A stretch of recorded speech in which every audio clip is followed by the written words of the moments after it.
Well, hello and welcome back to the Tao Manifesting Tarot. I always say, this is the tarot reading for serious people, for serious minded people, for people who are conscious and aware, but not wake. And really, we're kind of expanding that, kind of backed into this a little bit, into giving you a bigger picture. I've done tarot for over 20 years, and in that time, I have come to understand that tarot really does not predict anything. I have never known it to predict. Yeah, once in a while you get lucky, but that's not the job of tarot. I know, everybody's looking for the magic. I want all the benefits, but I don't want to have to do the hard work. I'm a modern person. Just give me the answer. That attitude is what has set us up in this shithole that we live now, because people are willing to pass responsibility, we're past decision making, we're not acting like mature adults, we're acting like children. Tell me what to do, tell me what to do, tell me what's good, tell me what's wrong. And no matter what the answer is, we're going to bitch about it. Not change it, just make noise. So with tarot, this is the science of potential. In other words, it requires you got to be involved in some way. You got to connect in some way. So that being the case, that does ultimately put the onus on you. Oh my God. Me responsible? Why? What do you think I am, an adult? So this potential is matching up the frequency of the reading, and I only have, as you see on the screen, 4 tarot cards and one in the middle. That kind of sets the mood for the reading. So, since I have come to the conclusion that tarot is the science of potential, I go now to astrology, numerology. I've done both separately for over 50 years. Those two things are the science of cycles. Cycles within cycles within cycles within cycles ad nauseam. I have never, ever in my life met an astrologer who could shift and sift their way through all of that data and make it focused. They'll throw all the ideas at you. They'll throw all the verbiage at you. It's a conjunction. It's a quintile. It's 7th house, 12th house. It's whatever they say in Indian astrology. They have their own little verbiage as well. And all it becomes is gobbledygook. It's an ego stroke for the astrologer. Look how smart I am. Look how much I know. My life's a piece of shit. I can't use it. But hey, look how much I know to tell you. That is why, as I have worked with this thing, I am strictly and solely interested in inspiring you. I do need your help in terms of liking and subscribing and sharing, because that's how this thing, the internet, allows me to keep doing what I'm doing. They've tried to knock me down for speaking the truth on several occasions, and I've had to kind of hop, skip, and jump through their hurdles. But if you're inclined, subscribing, I understand they tell me, is the most important, because you get the read every day, because I do a brand new read every day, 365. Liking, also extremely important, and sharing the message. Like, subscribe, share. I really would appreciate it, because I'm trying to solidify my position a little bit better in the internet so that I can keep doing this. And it's not a financial decision, it is a survival decision. And if you're familiar with the internet, you know what that means. You can read between the lines. So, that being the case, I am putting together the best packet of information I can for you. We do the astrology a little bit, we do the numerology a little bit, just to kind of set the foundation. And I look primarily at Uranus, Neptune, and Pluto, because those are generational. They lie or lay down the social structure The other planets, Saturn, Jupiter, Mars, Venus, Mercury, even the moon, they're like traffic lights. Well, maybe Saturn and Jupiter are off ramps on the freeway of life, but everything else is just traffic lights. And it's the Uranus, Neptune, Pluto grouping that really lays out the basic information. What the hell's going on in society? And as I have mentioned almost every day, and I do this purposely, right now, the planet Uranus and the planet Pluto are essentially, you got to fudge a little bit, but are essentially in the same place they were during the American Revolution, 1776. We're coming up to the 250th birthday of the United States in July 4, 2026. 250 years. And we have the same two planets who were in essentially the same spots back in 1776 here now. Uranus, revolution. Pluto, evolution. We're going through exactly the same energy we did as a country back almost 250 years ago. And you can see it all over the place. Now, without a doubt, this country is going to evolve. The world is going to evolve. How? I don't know. Got an idea, but the planet Uranus is the wild card in the thing because Uranus is the planet of revolution. And I'm feeling and sensing that going on. It's not going to be like it was in the mid-1860s, or it's going to be exactly as it was. If you look behind the scenes to the Civil War in America, it had nothing to do with slavery. It had to do with independence, power, and economics. The banks in the North, who were connected to the Zionist bankers in Europe, they didn't want the South to leave. The South wanted to be independent. The South was feeling that they were getting a crappy deal. They probably felt very much like the people did in 1776. No taxation without representation. That kind of thing was going on. Yeah, they sell you all this bullshit about race and equality and all. Already the cotton gin had been around long enough where picking cotton, slaves picking cotton, was passé. Okay, machines could do it better, faster, easier. Not to say that they would have gained their independence any sooner or any later, but it was a, let's call it a good PR move for the North and for Abraham Lincoln to do what they did with Emancipation Proclamation. But then right after the Civil War, boy, you really had hell to pay with the economy, especially down south.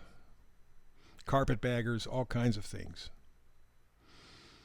So here we are in a time that is sort of related, except going back a little bit. And what do we have? The talk of revolution, the economy stinks, carpetbagging, if you will, going on. But not just on a country scale. This is worldwide. And you see the energies. That's important because now we take the tarot reading with the frequency that will help you, guide you through this mess that we call life in the 21st century. Huge changes ahead, but how we react to those changes will make all the difference in the world. And that's where tarot comes in. So let's get to it. Middle card, Oracle card, talks about a loyal heart.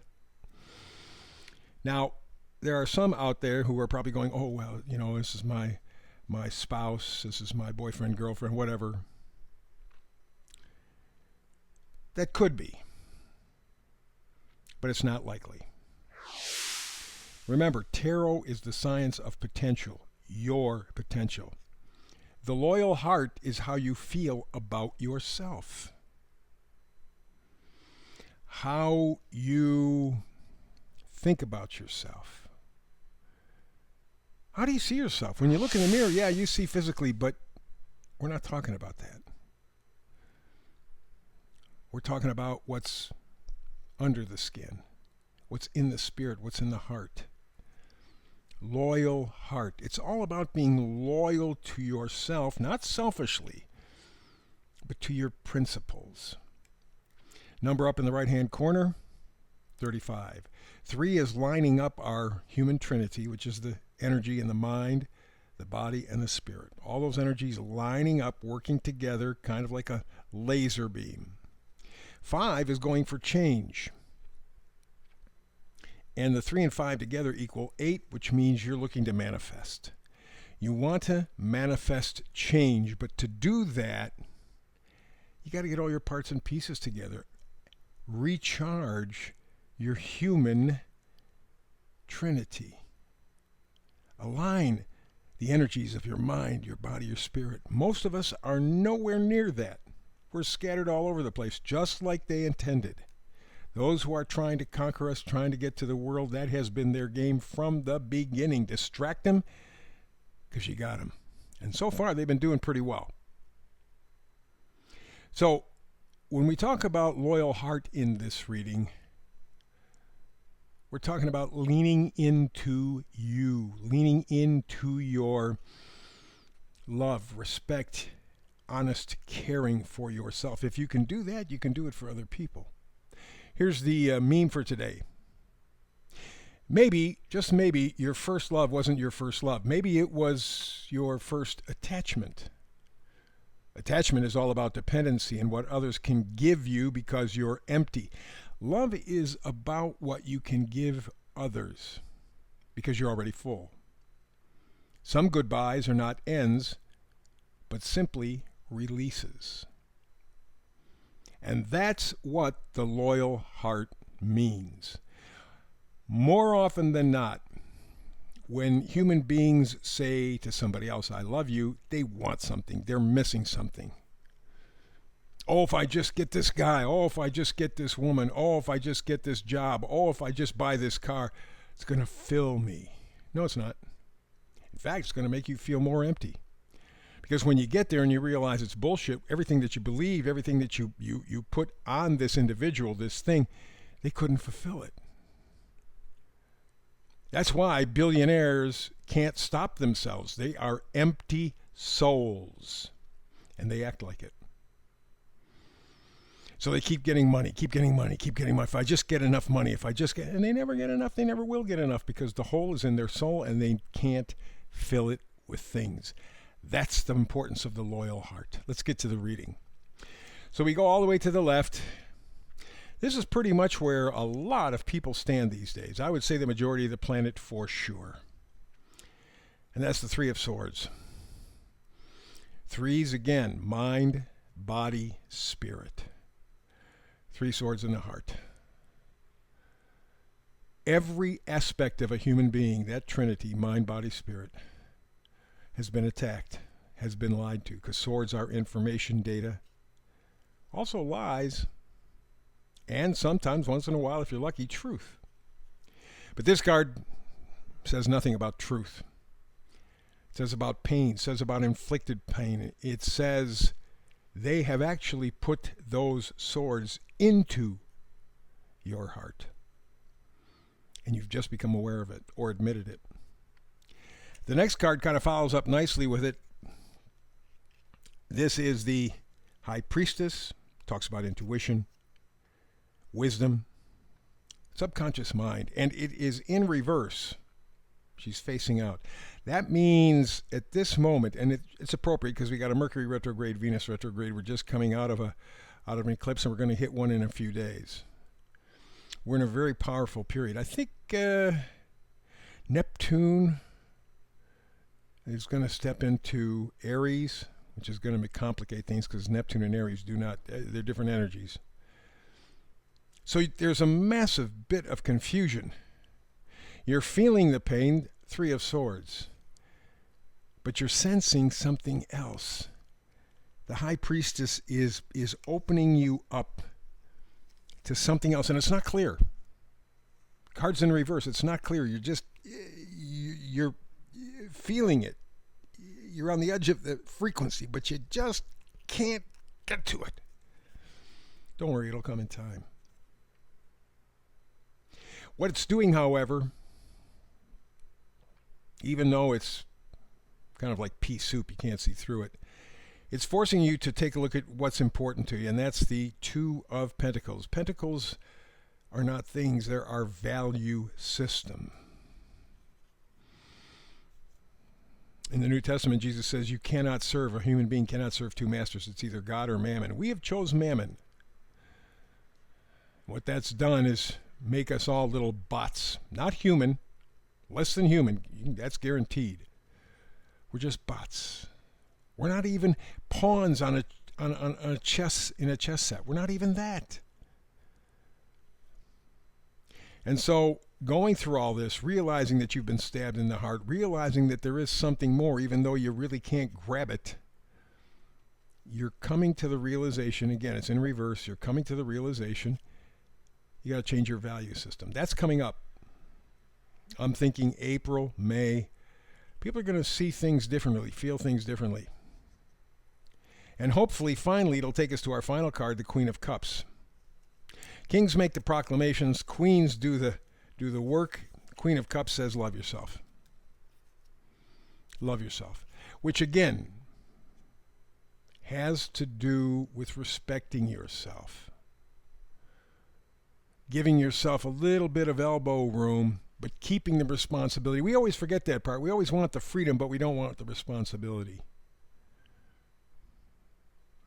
And the two go together. And if you are going to be a loyal heart to yourself, you got to honor both. Yes, I want my freedom, but yes, I have to take the responsibility. We haven't done that. Here in America, we have a phrase, this is a nation by the people, for the people, of the people. Well, the reason America's the toilet it is because the people haven't done a damn thing. Not a damn thing. They're just little bots. They'll lie to you and you accept it, and then if you wake up, you're going to be pissed off. If you don't wake up, you're probably at least half of America. This is a democratic republic here in America, and the people have fallen down on the job. They got to demand better. I think the Pluto and Uranus, with the energy starting going back to the Revolutionary War, that's where we're at right now. But for you to go through the process, you have to be a loyal heart. You got to lean into it. No half-ass. Lean into it. Love yourself. Respect yourself. Don't fall into this attachment. Hey, these things are going to fix up my life. They're going to make me better. No, they're not. They haven't yet. They're not going to. You have to step up to the plate and take the swing. Strike out or hit a home run. Doesn't make any difference. Get your ass up there to the plate. Start swinging. Lean in to becoming a loyal heart to yourself. That's the reading for today. Back again tomorrow with another Tao Manifested reading. Again, like, subscribe, and share. I'd appreciate it. And between now and the next time you and I get together to do tarot, peace and blessings.